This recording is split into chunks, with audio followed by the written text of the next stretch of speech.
গতকালকে একটা পডকাস্টে আমি জয়েন করেছিলাম, জিজ্ঞেস করলো যে আমার লাভ রিয়েক্ট তারপরে হলো কেয়ার রিয়েক্ট কার জন্য। তো ওইখানে হলো আমি লাভ রিয়েক্ট দিয়েছিলাম যে সালাউদ্দিন ভাই আছে বিএনপির, এবং কেয়ার রিয়েক্ট দিয়েছিলাম হলো তারেক রহমানের জন্য। তো জিজ্ঞেস করলো যে কেন, আমি বললাম যে অসহায় দুর্বল মানুষের পাশে কেয়ার রিয়েক্ট দিয়ে থাকতে হবে। তো সেখানে আমি স্পষ্ট বলেছি, বাংলাদেশের রাজনৈতিক যে তরি আছে বা জাহাজ, এটাতে যিনি ড্রাইভিং সিটে বসেছে সে জানে না বাংলাদেশকে কোথায় নিয়ে যাবে। এবং আপনারা দেখেছেন এই জাহাজে যাদেরকে দায়িত্ব দেওয়া হয়েছে, একজন চাঁদাবাজকে দায়িত্ব দেওয়া হয়েছে যে চাঁদাবাজকে হলো সমঝোতা বলে, আরেকজনকে হলো খাল খননের কর্মসূচি দেওয়া হয়েছে পলিটিক্যাল উপদেষ্টা। তো আমরা বলেছিলাম ওই যে বলে না যে খাল কেটে হলো কুমির নিয়ে এসে, তো আগে জিয়াউর রহমান খাল কেটেছিলেন বাংলাদেশের উন্নয়নের জন্য, আর এখন তাকে উপদেষ্টা করা হয়েছে, মন্ত্রিত্ব দেওয়া হয়েছে, খাল খনন করতে দেওয়া হয়েছে যাতে ইন্ডিয়ান প্রজেক্টগুলো বাংলাদেশে নিয়ে আসা যায়। তা আমরা সবিনয় বিনীত অনুরোধ জানাবো যে আপনি যে খাল নালা কর্মসূচি পেয়েছেন এগুলা খনন করার, প্রথমে একটু সাহস থাকলে তিস্তাটা একটু খনন করে দেখান। কারণ এই যে তিস্তা, আপনারা জানেন আমাদের প্রতিবেশী বন্ধু রাষ্ট্র যারা আমাদেরকে খুন করার দায়ে শেখ হাসিনা ওইখানে আশ্রয় নিয়েছে, সেখানে মন্ত্রী এমপিদের যারা আগে ছিল তাদেরকে খুব তোয়াজ করে কলকাতা থেকে দিল্লি বিভিন্ন জায়গায় রেখেছে। তো আমরা মাঠে আন্দোলন করি আমাদের ভাইদের জন্য, শহীদদের জন্য, হত্যার বিচারের জন্য, আর ওনারা হলো লন্ডন থেকে উড়ে এসে জুড়ে বসেছে, একজন বাংলাদেশে বসেছে, আওয়ামী লীগের সাথে আতাত করেছে, বলেছে তোমরা যদি আমাদেরকে ভোট দাও তাহলে আমরা তোমাদের সব অফিসগুলো নিজ উদ্যোগে গিয়ে খুলে দেব। তো এখন যা হচ্ছে, আওয়ামী লীগ একটা হলো সৌভাগ্যবান পার্টি হয়ে গেছে, তার কর্মী অফিস কোনো খরচ নাই, সব খরচ বিএনপি দিচ্ছে এবং অফিস উদ্বোধনও করে দিচ্ছে বিএনপি। ওইখানে যারা এমপি আছেন তারা আওয়ামী লীগের অফিসের দায়িত্ব নিয়েছে। এই হলো আমাদের বাংলাদেশ। তারপরে হলো বিচারের বিষয়ে আসি।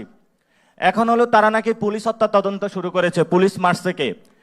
তা আমি স্পষ্টভাবে গতকাল বলেছি যে সন্ত্রাসী গোষ্ঠী আছে, গ্যাংস্টার যারা আছে, তারাই ছাত্র জনতার আন্দোলনকে ভিন্ন খাতে প্রবাহিত করার জন্য পুলিশের থানাগুলো জ্বালিয়ে দিয়েছিল।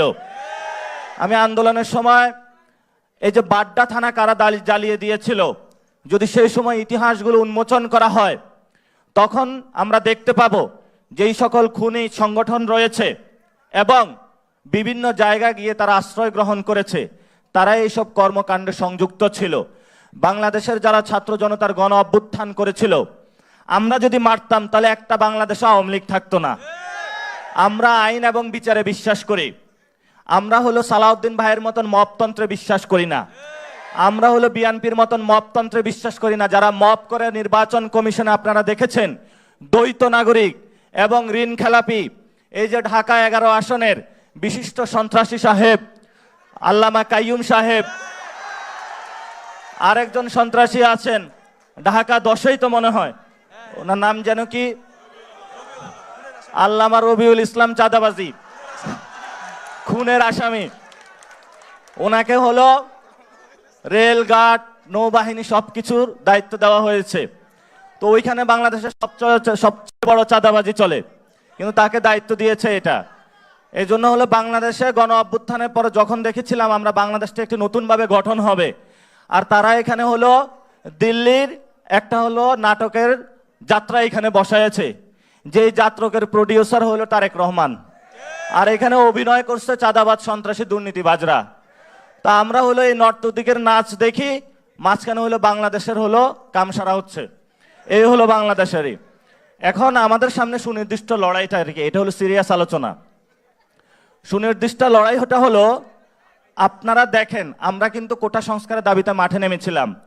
এটার অন্যতম কারণ ছিল আমাদের পকেটে টাকা নাই, আমাদের চাকরি নাই, মা বাপ এলাকায় বসে আছে যে কখন ছেলে তুই টাকা পাঠাইবি, চাকরি পাইবি। গার্লফ্রেন্ড কল দিয়ে প্রত্যেক রাতে বলে কখন আমাকে বিয়ে করবা।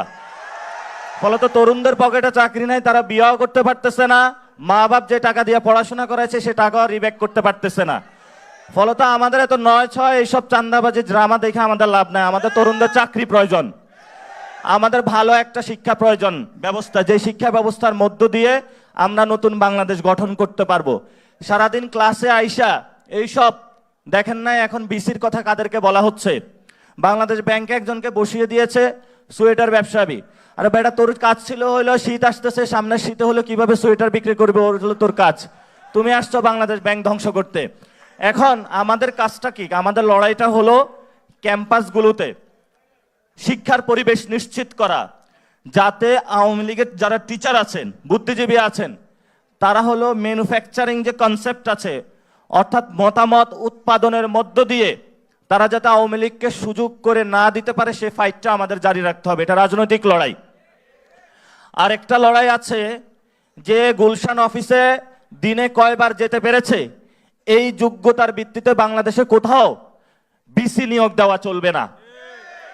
কে কয়টা বিএনপির প্রোগ্রাম করেছে, কে কয়বার লন্ডনে তৎকালীন সময়ে ফোন দিয়েছে, এই যোগ্যতার ভিত্তিতে কোনো বিসি নিয়োগ দেওয়া যাবে না।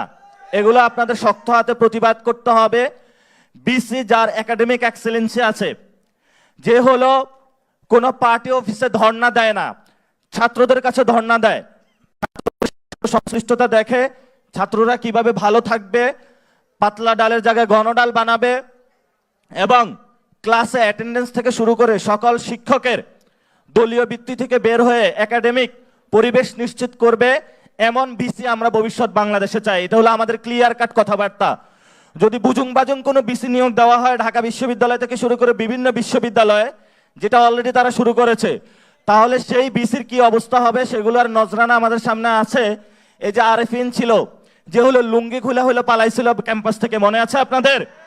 এই যে আরেফিন 900 টিচার হলো নিয়োগ দিয়েছিল আওয়ামী লীগের ব্যাকগ্রাউন্ডের। আমাদের গণ অভ্যুত্থানের পরে একাডেমিকে নিয়োগ দেওয়া হয়েছিল মামুন স্যারকে, তো উনিও অনেক বিএনপি টিচারকে নিয়োগ দেওয়ার চেষ্টা করেছিল। তারপরে প্রক্টরগুলো এক দলের পক্ষে কাজ করেছে এবং বিসিও এক দলের পক্ষে কাজ করেছে, কেউ এত ভালো লোক না। আবার বাংলাদেশ ব্যাংকের যিনি সাবেক গভর্নর, উনিও এত ভালো লোক না। উনি বিকাশের পক্ষে কি কি কাজ করেছিল সেটাও বাংলাদেশের মানুষ জানে। এই জন্য হলো এই গুন্ডা পান্ডা মাস্তানি থেকে আমরা বের হতে চাই। আমাদের এমন একটা জগৎ চাই যেখানে আমাদের যুবকদের জন্য চাকরি থাকবে, শিক্ষার্থীরা পড়াশোনা করতে পারবে, আমার মা বাবা অসুস্থ হলে একটু ভালো হসপিটালে নিয়ে যেতে পারবো, আমরা একটু ভালো থাকতে পারবো, খাইতে পারবো, ভালো একটু পরিবেশে ঢাকা শহরে ঘুরতে পারবো। এইসব লক্কর জক্কর বাসে আমাদের আর হলো চরকির মতন যাতে ঘুরতে না হয়। এটা হলো আমাদের সিম্পল জীবন, সিম্পল রাজনীতি। এই সিম্পল রাজনীতি যদি হলো এই যে লন্ডন থেকে যিনি এসেছেন উনি যদি না বুঝতে পারেন দীর্ঘদিন না থাকার কারণে, তাহলে আপনি আসেন আমাদের সমাবেশে, আমরা আপনাদেরকে কান খুলে ইনশাল্লাহ বুঝিয়ে দিব। তরুণ প্রজন্মে যে রাজনীতিতে এসেছে, এই রাজনীতিটা নতুন বাংলাদেশ। আপনি পুরো বাংলাদেশে, আমি 1 মিনিটে শেষ করব, আমি কেন চাঁদাবাজ সন্ত্রাস দুর্নীতির বিরুদ্ধে দাঁড়িয়েছিলাম এটার কারণটা আমি বলি। খুবই স্পষ্ট কথা, পলিটিক্যাল ফাইন্যান্স, এটার উপরে পলিটিক্স ঘূর্ণায়ন হয়। ফলত আপনার গুলিস্তান থেকে টাকা তোলে, সেই টাকা আপনার ঢাকা 8 আসনের যে গ্যাংস্টার মাফিয়া সন্ত্রাস চাঁদাবাজের মির্জা আব্বাস, ওনার কাছে যায়, উনি গিয়ে গুলশান অফিসে জমা দেয়। গুলশান অফিসে জমা দেওয়ার পরে পুরো বাংলাদেশ থেকে এভাবে গ্যাংস্টার যারা আছে, ভক্ত মুরিদ এবং এই মাস্টার মাইন্ডের, উনি হলো এগুলা নেওয়ার পরে এই কেন্দ্রিক হলো দলটা পরিচালনা করে থাকে। আর পুরো বাংলাদেশে একটা সন্ত্রাসী গোষ্ঠী পালন করে। কোথাও যদি আমরা ন্যায্য দাবিতে আন্দোলনে যাই, তাহলে ওইখানে তারা শুটিং স্কোয়াড পাঠায়। আবারে যদি বাংলাদেশ ব্যাংকে তাদের লোক বসাইতে হয়, লোক পাঠায় বলে ওরে নামায় দেয়, ওরে উঠাইয়া দেয়। তো এই যে সিস্টেমটা আছে, এটা কিন্তু পুরোটাই ফাইন্যান্সিং সিস্টেমের উপরে জড়িত। আর এই ফাইন্যান্সিং সিস্টেম যেটা, সেটা হলো সন্ত্রাস, চাঁদাবাজি এবং দুর্নীতি। এটা যদি বন্ধ করতে পারি, তাহলে বাংলাদেশের অর্ধেক সমস্যার সমাধান হয়ে যাবে। আমি যেদিন এনসিপির যাত্রা শুরু হয়েছিল মানিক মেয়াবিনিতে, সেদিন ইচ্ছা থাকা সত্ত্বেও আসতে পারি নাই। আমাদের পক্ষ থেকে আমাদের নেতা জনাব রুহুল কবির রিজভী এসেছিলেন এবং সেই অনুষ্ঠানটা আমি টিভির পর্দায় দেখেছি, আমার খুব ভালো লেগেছে। গণতন্ত্রের মাঠে এনসিপির যাত্রা রাজনৈতিক দল হিসাবে যেদিন শুরু হয়েছিল, সেদিন থেকে আমি আশাবাদী হয়েছি এদেশের রাজনীতিতে আমাদের তরুণদের অংশগ্রহণ আমাদেরকে আরো বেশি মর্যাদাবান করবে, উৎসাহিত করবে, এদেশের রাজনীতিকে অনেক বেশি বেগবান করবে এবং তারুণ্যের চাহিদাকে ধারণ করে এই দেশকে এগিয়ে নিয়ে যাবে। আশা করি এই 1 বছরে তারা অনেক দূর আসতে সক্ষম হয়েছে। যেভাবেই হোক রাজনীতিতে নির্বাচনী সমঝোতার মধ্য দিয়ে, নির্বাচনী জোটের মধ্য দিয়ে তারা বাংলাদেশের জাতীয় সংসদে 6টি আসন পেয়েছে। এই 6টি আসন ভবিষ্যতে বৃদ্ধি হতে হতে একদিন তারা হয়তোবা রাষ্ট্র ক্ষমতায় তারা আরোহণ করবে। সময় লাগবে, কিন্তু সবকিছু ওভারনাইট হয় না। এবং আমি আশা করি রাজনীতির এই কণ্ঠকাকীর্ণ মাঠে যাতে সবাই উত্থান পতনকে আমরা মেনে নেই। এই উত্থান পতনকে যারা মানতে পারেনি তারা রাজনীতিতে টিকে থাকেনি। এই রাজনীতিতে মানুষের চাহিদাকে যারা ধারণ করবে এবং জনগণের চাহিদাকে সমুন্নত রেখে এদেশের সকল মানুষকে রাজনীতিতে অংশগ্রহণ করার জন্য উৎসাহিত করবে, সেরকম একটি রাজনীতি বর্তমান প্রজন্ম চায়, আগামীর প্রজন্ম চায়। আমরা সনাতনী রাজনীতিতে এখন আর বিশ্বাস করি না।